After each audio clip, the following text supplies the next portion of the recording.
Boa tarde, pessoal. Eu sou o Fernando, né? Eu sou professor lá do Departamento de Economia da Universidade Federal do Paraná. Primeiro, cumprimentar os colegas aqui, o Dr. Marcos, o Dr. Rodrigo, né? O Rodrigo é lá da minha instituição, da UFPR, né? Então, é, esse debate aqui que eu venho trazer para vocês, né? Na verdade, o tema é gasto público, né? Crescimento e dívida, uma análise para os estados brasileiros. É um compêndio aí de algumas pesquisas que nós estamos realizando ali sobretudo lá no programa de pós-graduação em desenvolvimento econômico, né?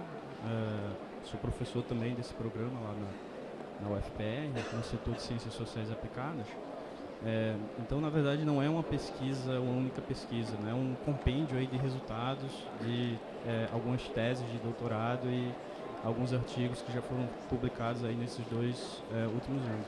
Então, a princípio, aí, o objetivo do debate aqui é investigar o efeito, né, dos gastos públicos no crescimento e na dívida dos estados brasileiros, né?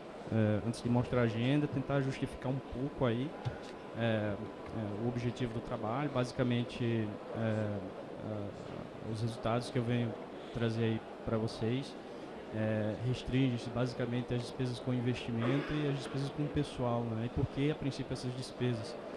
Sobretudo as despesas com pessoal, aquela despesa que está contemplada lá na Lei de Responsabilidade Fiscal, e a priori a despesa com investimento são despesas de certa forma discricionárias, né? Os estados, os municípios, eles não têm uma regra a priori para estar estabelecendo e determinando a magnitude da despesa com investimento, né? Nós economistas, né, dizemos que são chamados gastos discricionários, enquanto as despesas com pessoal tem as suas regras muito bem definidas para os três entes federativos, né, os municípios, os estados e a União, né? No caso, os investimentos, eles têm um comportamento discricionário, né? Então, a ideia aqui dos resultados que eu venho trazer para vocês é fazer um pouco, olhar um pouco o que está acontecendo, né? Sobretudo a partir da implementação da Lei de Responsabilidade Fiscal, com o efeito que essas despesas proporcionam na natureza do crescimento econômico dos estados brasileiros, bem como o efeito da dívida pública, né, desses estados, sobretudo aquela dívida que está estabelecida lá na Lei de Responsabilidade Fiscal, que é a chamada dívida consolidada líquida, sobretudo a partir da razão entre dívida consolidada líquida em relação à receita corrente líquida, né? Então, mais a título de então, qual é a agenda, né, de apresentação aí que eu tenho trazendo? Fazer um pouco a introdução, né, para tentar fundamentar, motivar um pouco o trabalho, a pesquisa, os dados. A pesquisa que é uma discussão puramente empírica, né, com análise de dados, né, que vai ali desde 2002, é o período que nós restringimos aí até 2002, 2014. Eu vou explicar o porquê. A gente tentou evitar um pouco a recente crise, né, do ponto de vista estatístico, econométrico. Nós economistas muitas vezes, às vezes nós queremos pegar um horizonte de tempo relativamente limpo no sentido de não ter quebras estruturais. Eu vou explicar um pouco o que seria isso. Então, após a introdução, eu vou trazer um pouco uma análise das finanças públicas estaduais, tendo em vista uma metodologia que nós incorporamos, que é a análise multivariada, a análise de cluster, né, para tentar identificar se existe um comportamento homogêneo ou heterogêneo dos estados ao longo desse período. Na sequência, um resultado econométrico, né, estatístico, que é uma discussão, uma análise threshold para esses estados brasileiros. O nome é um pouco feio, mas é uma coisa relativamente simples. Na sequência eu explico para vocês, e por fim aí as conclusões desses resultados, né? Então, assim, a título de motivação, né, a gente entender hoje o comportamento das finanças públicas estaduais é voltar ali na implementação da Constituição de 1988, onde os marcos legais do ponto de vista do gerenciamento do orçamento público, né, sobretudo do ponto de vista da captura de receitas e da execução de gastos públicos, está pautado basicamente em dois pontos no tempo, né, que é a Constituição de 1988, onde onde é definido o chamado federalismo fiscal, onde ali nós observamos as competências tributárias e as competências de execução de gastos, né, repito, para os três entes federativos, né?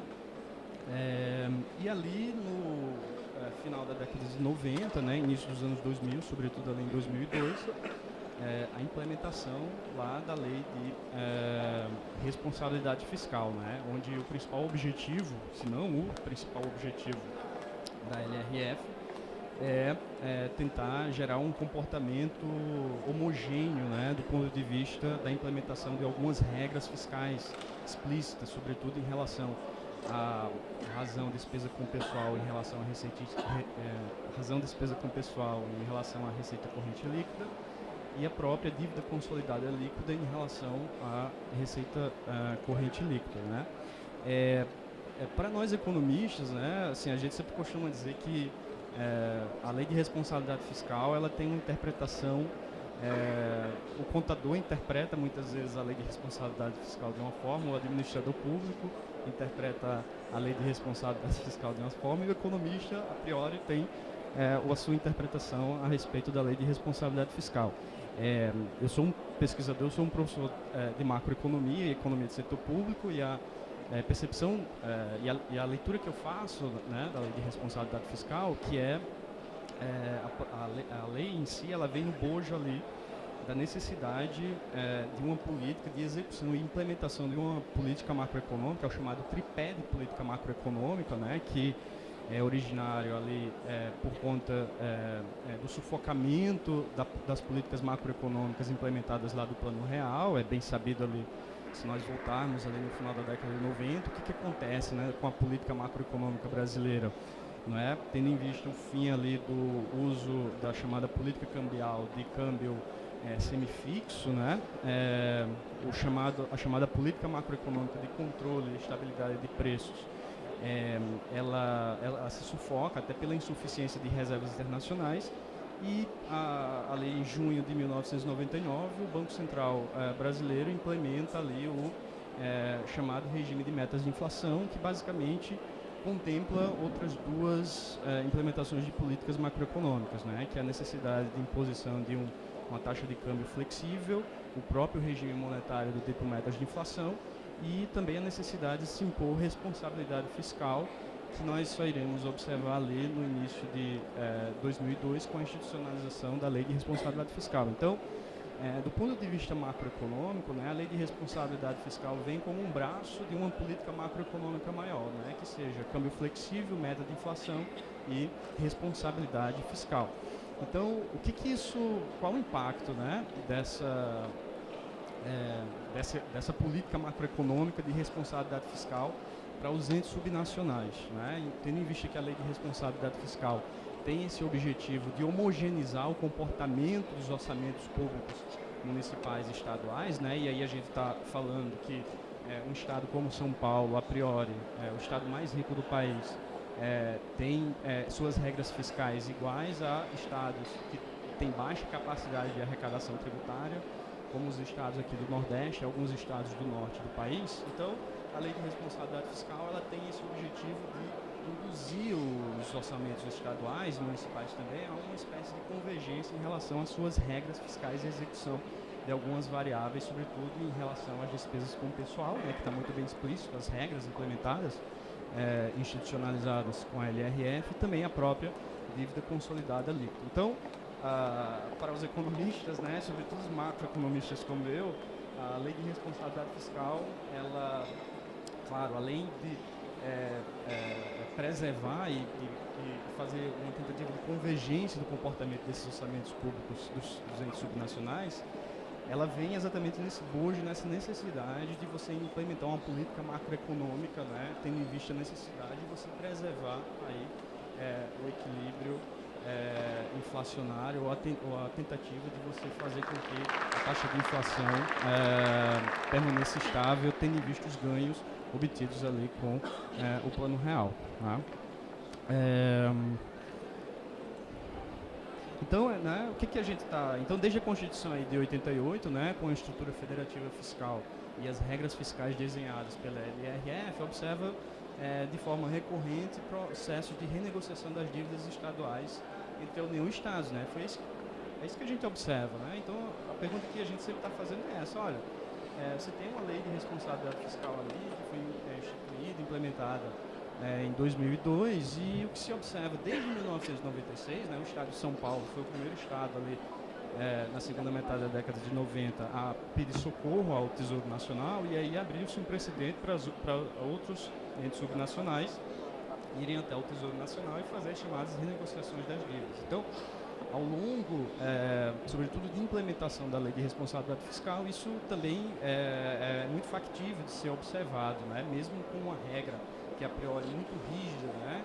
Como é o caso da Lei de Responsabilidade Fiscal, isso não estancou eventualmente a sangria dos estados, e a lei está recorrendo junto ao Tesouro Nacional diversos refinanciamentos e renegociação das suas dívidas estaduais. Então, né, do ponto de vista de regras, né, e marco legal, jurídico em relação aos nossos orçamentos públicos, né, então, se por um lado os desenhos institucionais da estrutura federativa fiscal, da LRF, tem por fim induzir os entes subnacionais a um processo de autonomia fiscal, né, esse é um dos objetivos, se não o principal objetivo aí da Lei de Responsabilidade Fiscal,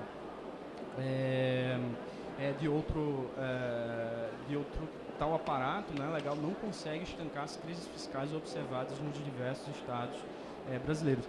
É importante também que a gente tenha um pouco essa percepção que, coincidência ou não, a Lei de Responsabilidade Fiscal ela é instituída num período que se inicia o chamado boom das commodities no Brasil, né, onde o país ele tem um boom de crescimento significativo e, por consequência, também você tem um boom de capacidade de arrecadação tributária de todos os entes subnacionais. Então, a princípio, né, a Lei de Responsabilidade Fiscal, ela por si só, ela não foi testada, né, ali no início dos anos 2000. Ela está sendo começada a testar agora nesse período de recessão da economia, onde esses entes subnacionais eles têm uma baixa capacidade de arrecadação tributária, tendo em vista esse processo recessivo que a economia brasileira se apresenta nesses últimos 3, 4 anos. Né? Então, a gente passa por um período, né, onde a Lei de Responsabilidade Fiscal é muito perceptível que ela não está conseguindo estancar esse processo de insustentabilidade dos orçamentos,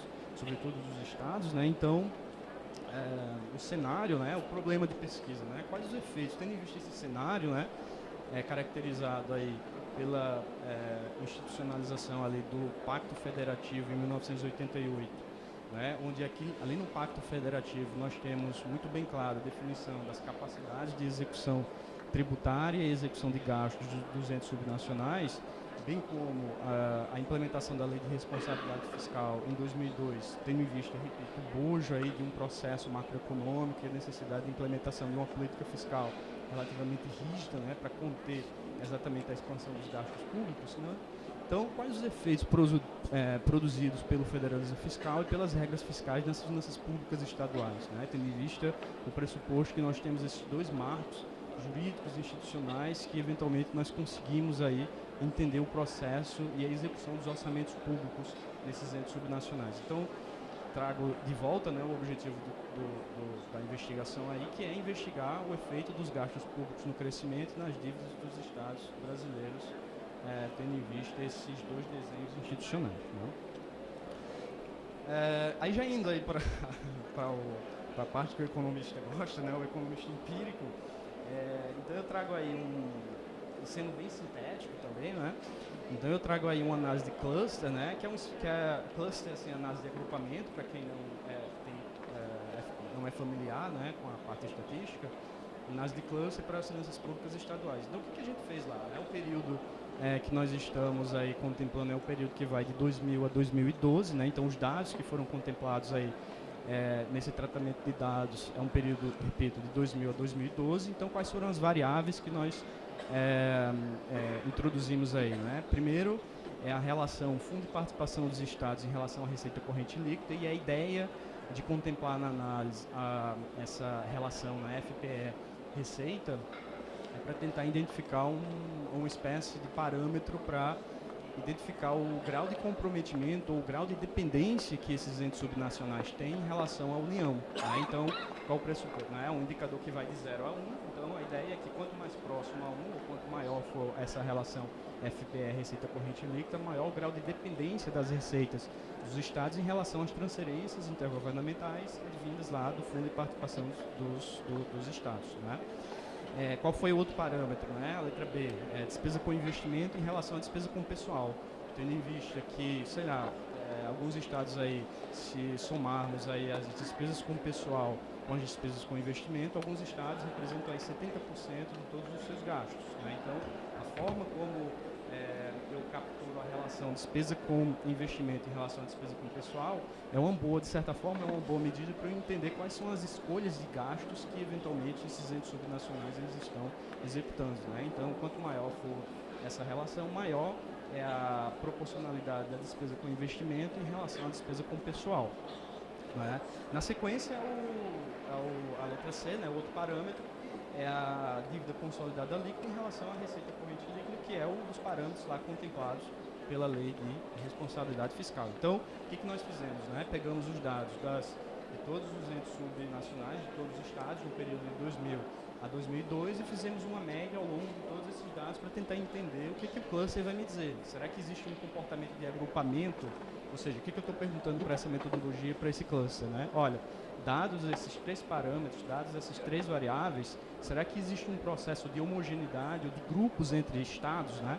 Porque o pressuposto principal que a gente está querendo investigar nesse estudo é o seguinte, olha, lei de responsabilidade fiscal, tudo bem, eu consigo estancar de certa forma despesa pública, mas eu tenho um comportamento heterogêneo do ponto de vista da execução dos orçamentos públicos. Os estados eles têm demandas diferentes do ponto de vista de suas execuções de gastos, bem como características diferentes em relação às suas capacidades de arrecadação tributária. Então, como é que vem uma lei de responsabilidade fiscal e busca homogeneizar o comportamento da execução desses gastos públicos, né? Então, a ideia aqui do cluster é exatamente entender isso.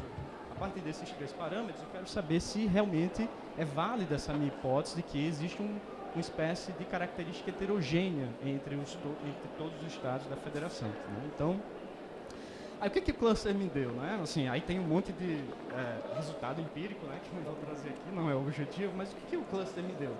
Ele me deu 6 grupos. Ele disse, olha, a partir daquelas 3 variáveis que você escolheu, grau de dependência, razão de investimento, gasto com pessoal e dívida, receita corrente líquida, você pode agrupar os estados em 6 grupos. Então, eu tenho aí o primeiro, Alagoas, Goiás, Minas, Mato Grosso do Sul, Rio de Janeiro, né?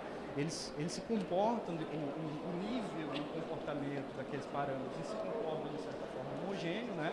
Eu tenho o quinto ali, o Tocantins isolado, então o quarto grupo, o Maranhão e o Piauí, né? Então, a princípio, estou sendo feliz em relação aos meus resultados, né? Então, tem um comportamento heterogêneo nesse sentido, né?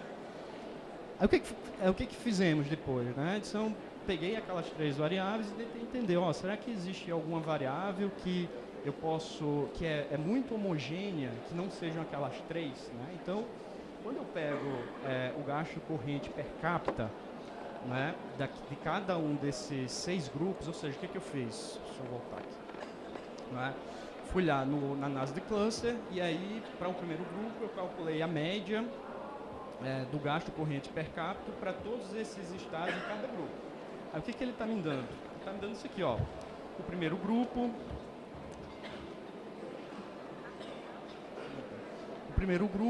ele me dá um nível de despesa corrente per capita na média de 1.500.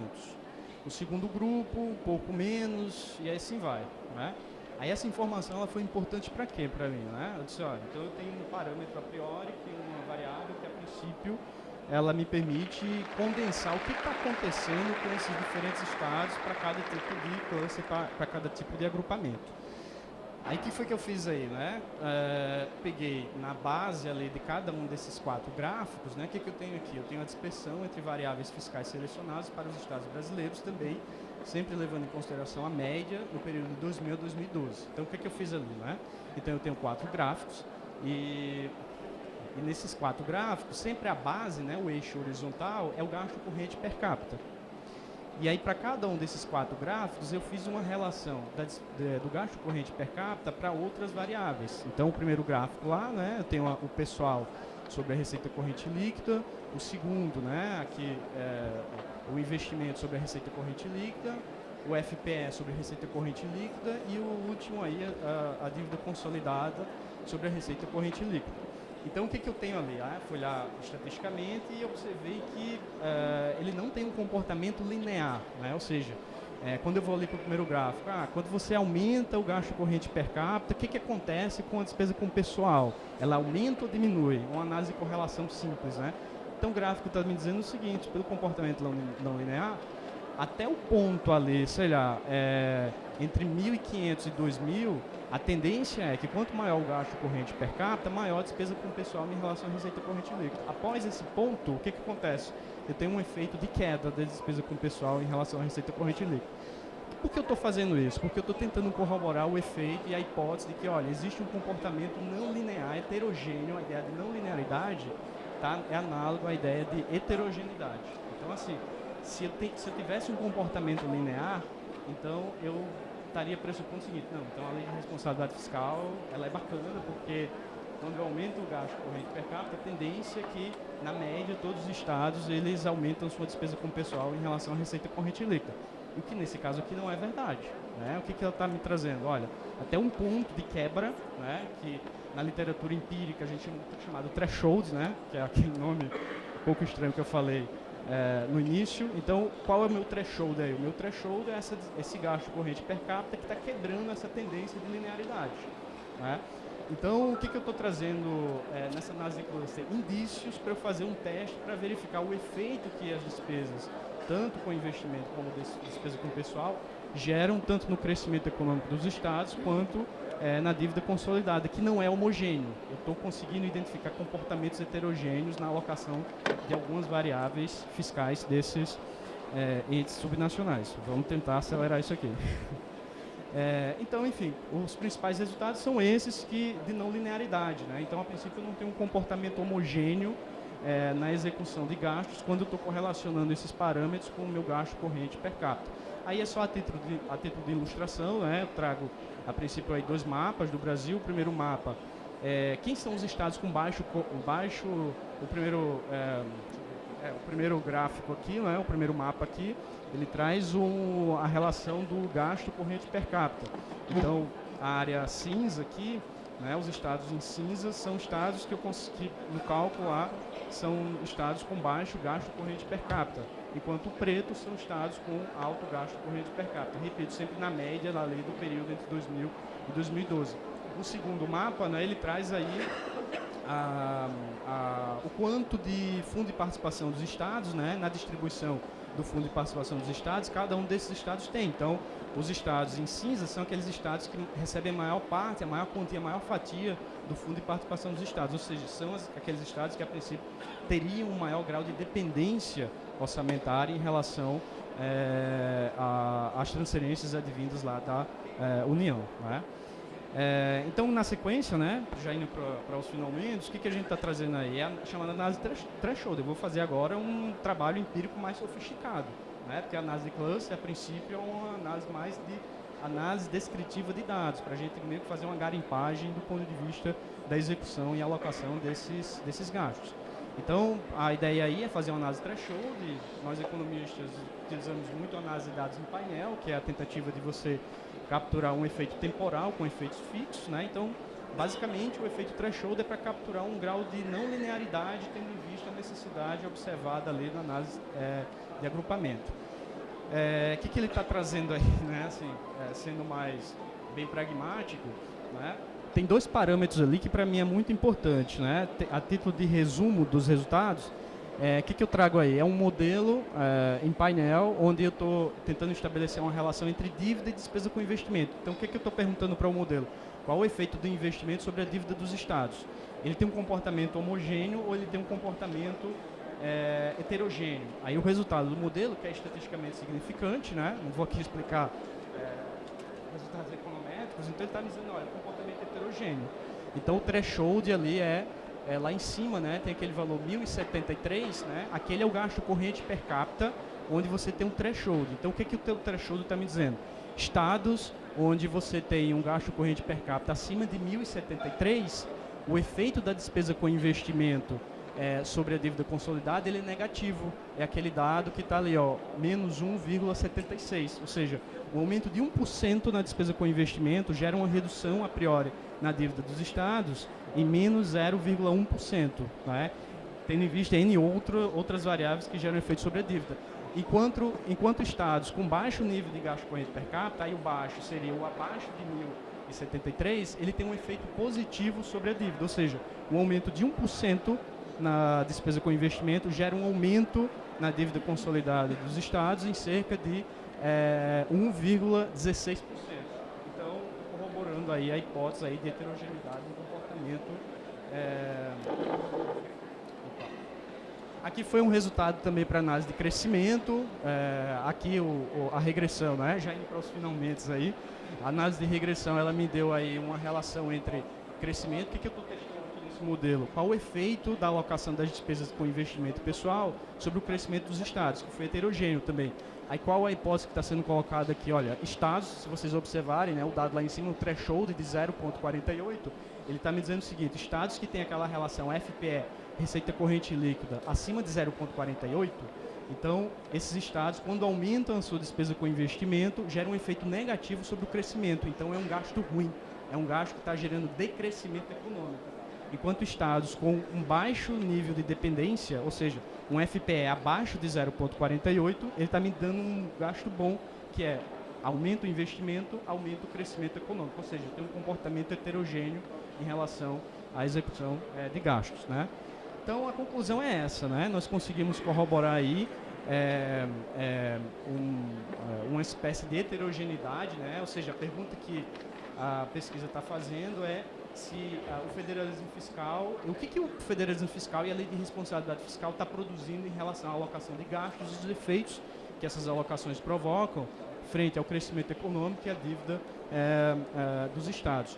O trabalho, essa apresentação, ela está baseada em 2 artigos que foram publicados, né?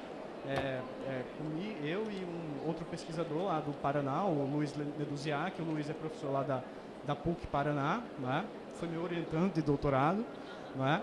E aí é isso, pessoal. Qualquer dúvida, né? Esse é meu e-mail aí, estou à disposição. E obrigado, desculpa o atraso.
deu 6 grupos. Ele disse, olha, a partir daquelas 3 variáveis que você escolheu, grau de dependência, razão de investimento, gasto com pessoal e dívida, receita corrente líquida, você pode agrupar os estados em 6 grupos. Então, eu tenho aí o primeiro, Alagoas, Goiás, Minas, Mato Grosso do Sul, Rio de Janeiro, né?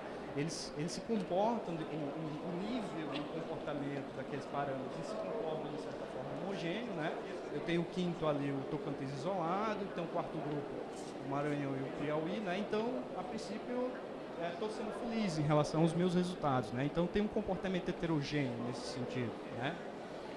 Aí, o que fizemos depois, né? Então, peguei aquelas 3 variáveis e tentei entender, será que existe alguma variável que eu posso, que é muito homogênea, que não sejam aquelas 3, né? Então, quando eu pego o gasto corrente per capita, né, de cada um desses 6 grupos, ou seja, o que eu fiz? Deixa eu voltar aqui. Né? Fui lá na análise de cluster e aí, para o primeiro grupo, eu calculei a média do gasto corrente per capita para todos esses estados em cada grupo. Aí, o que ele está me dando? Ele está me dando isso aqui, ó. O primeiro grupo... O primeiro grupo, ele me dá um nível de despesa corrente per capita na média de 1.500. O segundo grupo, um pouco menos, e assim vai, né? Aí essa informação ela foi importante para quê? Para mim, né? Eu disse, olha, então eu tenho um parâmetro a priori, que é uma variável que a princípio ela me permite condensar o que está acontecendo com esses diferentes estados para cada tipo de cluster, para cada tipo de agrupamento. Aí o que foi que eu fiz aí, né? Peguei na base ali de cada um desses 4 gráficos, né? O que eu tenho aqui? Eu tenho a dispersão entre variáveis fiscais selecionadas para os estados brasileiros também, sempre levando em consideração a média no período de 2000 a 2012. Então o que eu fiz ali, né? Então eu tenho 4 gráficos e nesses 4 gráficos, sempre a base, né? O eixo horizontal é o gasto corrente per capita. E aí, para cada um desses 4 gráficos, eu fiz uma relação do gasto corrente per capita para outras variáveis. Então, o primeiro gráfico lá, né, eu tenho o pessoal sobre a receita corrente líquida. O segundo, né, aqui, o investimento sobre a receita corrente líquida. O FPE sobre a receita corrente líquida. E o último aí, a dívida consolidada sobre a receita corrente líquida. Então, o que eu tenho ali? Fui lá estatisticamente e observei que ele não tem um comportamento linear, né? Ou seja, quando eu vou ali para o primeiro gráfico, quando você aumenta o gasto corrente per capita, o que acontece com a despesa com o pessoal? Ela aumenta ou diminui? Uma análise de correlação simples, né? Então, o gráfico está me dizendo o seguinte, pelo comportamento não linear, até o ponto ali, sei lá, entre 1.500 e 2.000, a tendência é que quanto maior o gasto corrente per capita, maior a despesa com o pessoal em relação à receita corrente líquida. Após esse ponto, o que acontece? Eu tenho um efeito de queda da despesa com o pessoal em relação à receita corrente líquida. Por que eu estou fazendo isso? Porque eu estou tentando corroborar o efeito e a hipótese de que, olha, existe um comportamento não linear, heterogêneo. A ideia de não linearidade é análogo à ideia de heterogeneidade. Então, assim, se eu tivesse um comportamento linear, então eu estaria pressupondo o seguinte, não, então a lei de responsabilidade fiscal, ela é bacana, porque quando aumenta o gasto corrente per capita, a tendência é que, na média, todos os estados, eles aumentam sua despesa com o pessoal em relação à receita corrente líquida. O que, nesse caso aqui, não é verdade, né? O que ela está me trazendo? Olha, até um ponto de quebra, né, que na literatura empírica a gente chama chamado threshold, né, que é aquele nome um pouco estranho que eu falei, no início. Então, qual é o meu threshold aí? O meu threshold é esse gasto corrente per capita que está quebrando essa tendência de linearidade, né? Então, o que eu estou trazendo nessa análise de cluster? Indícios para eu fazer um teste para verificar o efeito que as despesas, tanto com investimento como despesa com o pessoal, geram tanto no crescimento econômico dos estados quanto na dívida consolidada, que não é homogêneo. Eu estou conseguindo identificar comportamentos heterogêneos na alocação de algumas variáveis fiscais desses entes subnacionais. Vamos tentar acelerar isso aqui. Então, enfim, os principais resultados são esses de não linearidade, né? Então, a princípio, eu não tenho um comportamento homogêneo na execução de gastos quando eu estou correlacionando esses parâmetros com o meu gasto corrente per capita. Aí é só a título de ilustração, né? Eu trago, a princípio, aí 2 mapas do Brasil. O primeiro mapa, quem são os estados com o primeiro O primeiro gráfico aqui, né, o primeiro mapa aqui, ele traz a relação do gasto corrente per capita. Então, a área cinza aqui, né, os estados em cinza são estados que eu consegui, no cálculo lá, são estados com baixo gasto corrente per capita, enquanto o preto são estados com alto gasto corrente per capita. Repito, sempre na média da lei do período entre 2000 e 2012. O segundo mapa, né, ele traz aí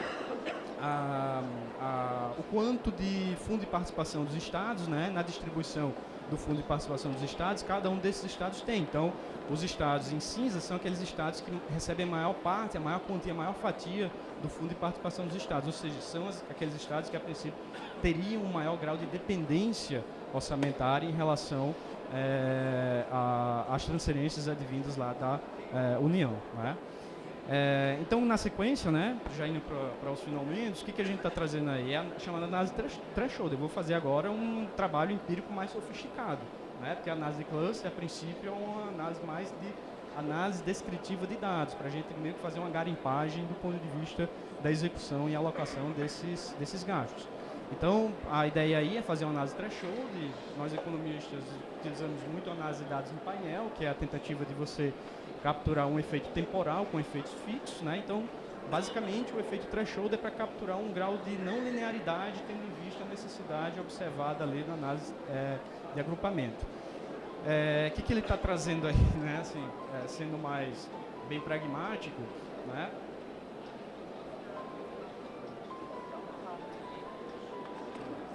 Não sei se vocês estão acompanhando. Tem dois parâmetros ali que para mim é muito importante, né? A título de resumo dos resultados, o que eu trago aí? É um modelo em painel, onde eu estou tentando estabelecer uma relação entre dívida e despesa com investimento. Então, o que eu estou perguntando para o modelo? Qual o efeito do investimento sobre a dívida dos estados?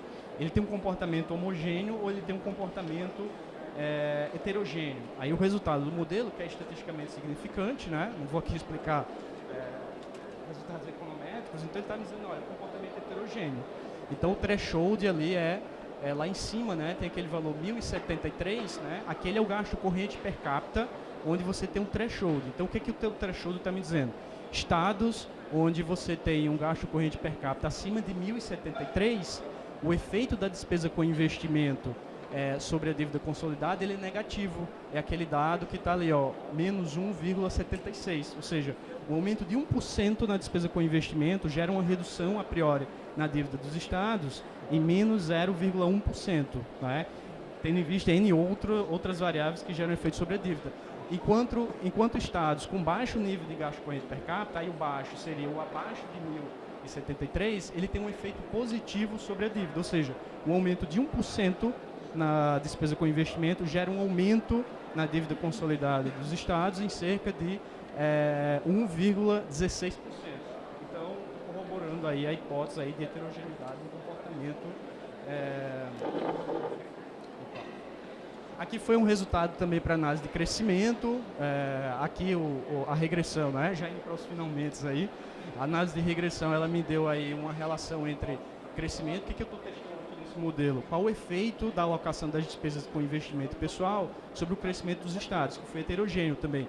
Aí qual a hipótese que está sendo colocada aqui? Olha, estados, se vocês observarem, né, o dado lá em cima, o threshold de 0,48, ele está me dizendo o seguinte: estados que têm aquela relação FPE, receita corrente líquida, acima de 0,48, então esses estados, quando aumentam a sua despesa com investimento, geram um efeito negativo sobre o crescimento. Então é um gasto ruim, é um gasto que está gerando decrescimento econômico.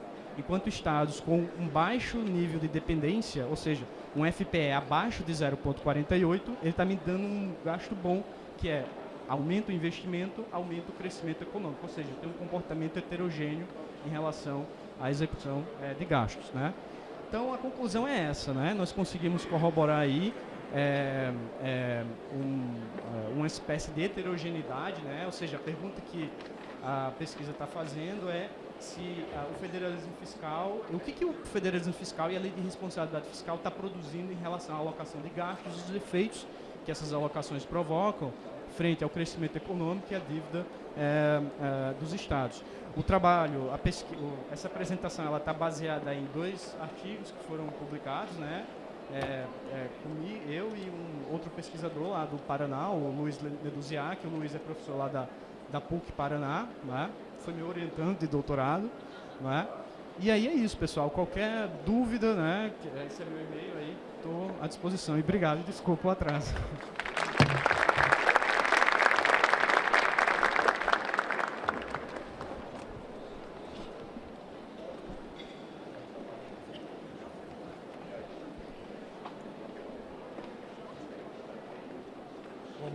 Uma boa tarde a todos. Meu nome é Rodrigo Kanayama, eu sou advogado, atuo em Direito Público e também sou professor da Universidade Federal do Paraná e eu ministro do Direito Financeiro. Pretendo trazer uma pesquisa que vai além dos textos, né? Trouxe alguns dados para nós refletirmos. Claro, minha pesquisa não é tão elaborada quanto a do Fernando, mas tentarei aqui ser o mais científico possível. Então, em primeiro lugar, eu agradeço a todos pela presença, agradeço o convite ao IRB, né? Cumprimento aos meus colegas, professor Fernando, professor Marcos. Foi uma satisfação ouvi-los e ficarei aqui, tentarei equiparar a minha fala às dos demais professores. Bom, então, orçamento impositivo é algo novo no direito financeiro. Nós estamos aí ouvindo algumas poucas obras, né, lendo algumas poucas obras sobre esse assunto recentemente. Mas, bom, primeiro essa é a nossa percepção, mas a realidade é que após o meu levantamento de dados, que eu levantei e vou mostrar para os senhores, eu constatei que o orçamento impositivo no Brasil tem uma história um pouco mais longa do que nós a conhecemos. Como eu lhes disse, nós conhecemos desde a emenda 86 de 2015, ali que surgiu com bastante força nos meios de comunicação o tema orçamento impositivo. Mas descobri que muito antes isso já vinha sendo realidade, muito antes mesmo, realidade em entes subnacionais.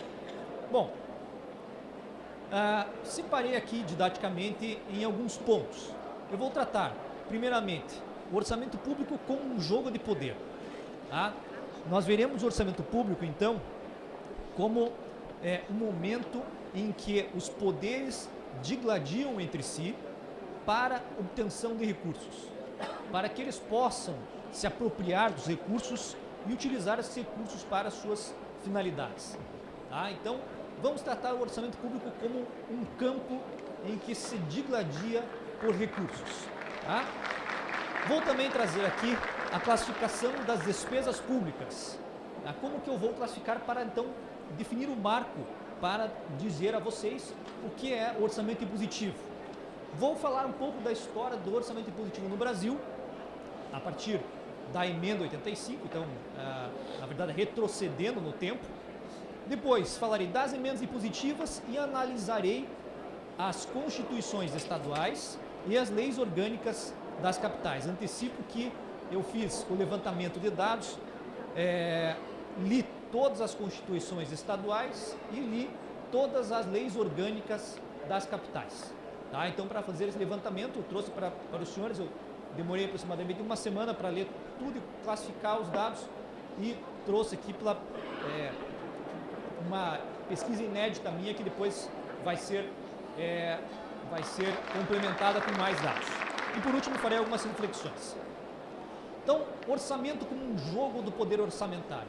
Nós estamos acostumados a pensar o seguinte, que nós estudamos nos bancos das escolas, que o artigo 168 da Constituição e o artigo 165 da Constituição estabelecem que é uma obrigação do Poder Executivo elaborar o orçamento e transferir os duodécimos mensalmente aos poderes. E nós não pensamos, muitas vezes, nós do direito, que se trata de fato de um cabo de guerra, de um jogo político, em que as